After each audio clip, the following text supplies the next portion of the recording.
लगता है भ्रष्ट नेताओं की अपनी लिस्ट को सार्वजनिक कर केजरीवाल ने अपने लिए बड़ी आफत मोल ले ली है। बीजेपी के पूर्व अध्यक्ष नितिन गडकरी ने अपने खिलाफ आरोप लगाने और उनका नाम भारत के सबसे भ्रष्ट नेताओं की सूची में शामिल करने के लिए केजरीवाल को कानूनी नोटिस भेजा है। इस नोटिस में कहा गया है कि वो अपने बयान के लिए 3 दिन के भीतर सार्वजनिक माफी मांगे और अगर ऐसा नहीं करते हैं तो उनके खिलाफ कानूनी कार्रवाई की जाएगी। लेकिन आपने उल्टा गडकरी पर ही निशाना साधा है।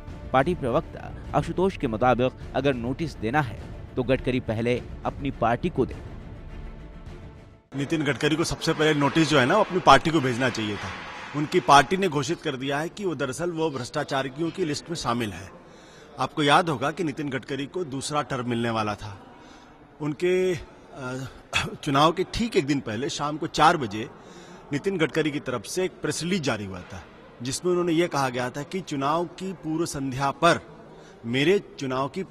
पर मेरे ऊपर इस तरीके के गंभीर आरोप लगाए जा रहे हैं जो ठीक बात नहीं है। यानी उनको इस बात का एहसास था कि अगले दिन वो पार्टी के अध्यक्ष बन जाएंगे। लेकिन 2 घंटे के अंदर ही पार्टी ने तय कर लिया कि नितिन गडकरी के ऊपर भ्रष्टाचार के गंभीर आरोप हैं, इसलिए उनको पार्टी का अध्यक्ष नहीं बनाया जाए और तब उनकी जगह राजनाथ सिंह बने थे।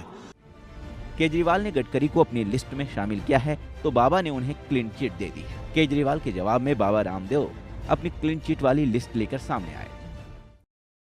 सोमनाथ भारती को लेकर के पूरे देश में है तो वह मची हुई है। अपने बेईमान लोगों को बचाना और हर किसी को मुंह उठा करके और बेईमान कह देना, उसमें यद्यपि बहुत से लोग बेईमान हैं जो उन्होंने लिस्ट जारी की है, लेकिन जो लिस्ट जारी की उसमें सबके सब बेईमान है, ऐसा कहना ये मुझे लगता है सबसे बड़ी बेईमानी होगी।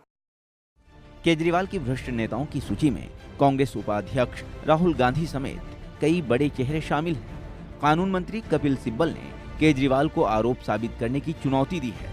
उनका कहना है कि वो भ्रष्ट साबित हुए तो खुद इस्तीफा दे देंगे, नहीं तो केजरीवाल को कुर्सी छोड़नी होगी। अभी तो मुझे बड़ा हैरानगी हुई कि एक ऐसा शख्स जो आज के दिन सीएम के पद पर बैठा हुआ है, उसने मेरे ऊपर आरोप लगाया। मुझे ऐसा लगता है कि उसमें उनके ख्यालात में कुछ खोट है, क्योंकि अगर ऐसी खोट नहीं होती तो बेबुनियादी आरोप नहीं लगाते।